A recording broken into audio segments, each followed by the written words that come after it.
Kenapa banyak orang yang berbeda-beda dalam menjalankan agama ini? Padahal Tuhannya sama, nabinya sama, Al-Qur'annya sama. Bagus pertanyaannya. Karena berbeda-beda memahami Al-Qur'an dan hadis. Makanya dakwah salaf ingin mengajak agar satu pemahaman. Apa itu? Memahami Al-Qur'an dan hadis dengan pemahaman para sahabat. Kenapa para sahabat pemahamannya yang dicontoh? Karena satu, mereka diridhoi oleh Allah. Dua, mereka dicap oleh Allah dan Rasulnya sebagai manusia terbaik. Tiga, mereka kalau salah di dalam memahami Al-Quran dan hadis, kalau salah di dalam mempraktekkan Al-Quran dan hadis, langsung turun wahyu dari 7 petala langit kepada Nabi Muhammad SAW yang membenarkan, mengoreksi perbuatan kesalahan para sahabat. Dan tidak ada kaum yang seperti itu kecuali para sahabat. Saya beri contoh. Ada seorang sahabat ketika junub, beliau berinisiatif junub pagi-pagi hari sebelum subuh. Junub, bermimpi junub. Tapi tidak ada air. Nggak ada air. Otomatis tidak bisa mandi. Maka akhirnya beliau berinisiatif. Apa yang beliau lakukan? Berguling-guling di pasir. Seperti berguling-gulingnya kucing. Fatamarraga kama tamarraga dabbah, dalam hadisnya begitu. Maka beliau berguling-guling di pasir sebagai tanda bukti bahwasanya beliau mandi pasir. Kalau hadasnya hadas kecil kan bertayamum cukup.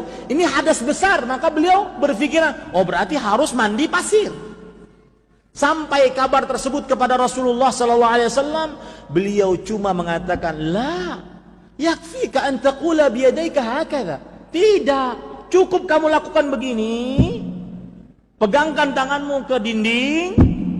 Kemudian kalau ada debu maka tiuplah, kemudian usapkan ke wajahmu, kemudian usapkan ke kedua telapak tanganmu. Selesai urusan. Lihat, yang salah dibenarkan melalui wahyu. Itu tidak pernah terjadi kecuali siapa? Kepada kaum siapa? Sahabat. Makanya saya mengajak kepada kaum muslimin, ayo ke ajaran salaf. Apa maksudnya? Memahami Al-Quran dan hadis dengan pemahaman siapa? Para sahabat. Apa salahnya mereka? Diridhoi oleh Allah, manusia terbaik kuntum khairu ummah. Kalian wahai para sahabat adalah sebaik-baik umat. Kalau salah dibenarkan dengan wahyu. Yang keempat, orang Arab paling paham tentang bahasa Arab dibandingkan orang kita. Yang kelima, langsung gurunya Rasulullah SAW. Yang keenam, beliaulah pelaku sejarah. Hadis itu turun, ayat itu turun. Mereka tahu, paling paham tentang ayat Al-Quran, hadis Rasulullah SAW. Apa kurangnya? Ustaz, kan ada mazhab. Mazhab Abu Hanifah, Imam Malik, Imam Syafi'i, Imam Ahmad. Kemana ini mazhab? Maka kita katakan, imam-imam itu pun ikut siapa? Para sahabat. Dan saya katakan dengan tegas, tidak mengapa Anda belajar mazhab Syafi'i. Fikih mazhab Syafi'i diantaranya matan, ghayah, wa taqrib. Belajarlah. Belajar fikih di sana. Silakan. Tetapi ketika Anda mengamalkan sebuah amalan, maka harus berdasar dari Al-Quran dan hadis. Belajar fikih tujuannya apa? Karena Pak, di dalam semua madhab itu fikihnya sudah teratur rapi.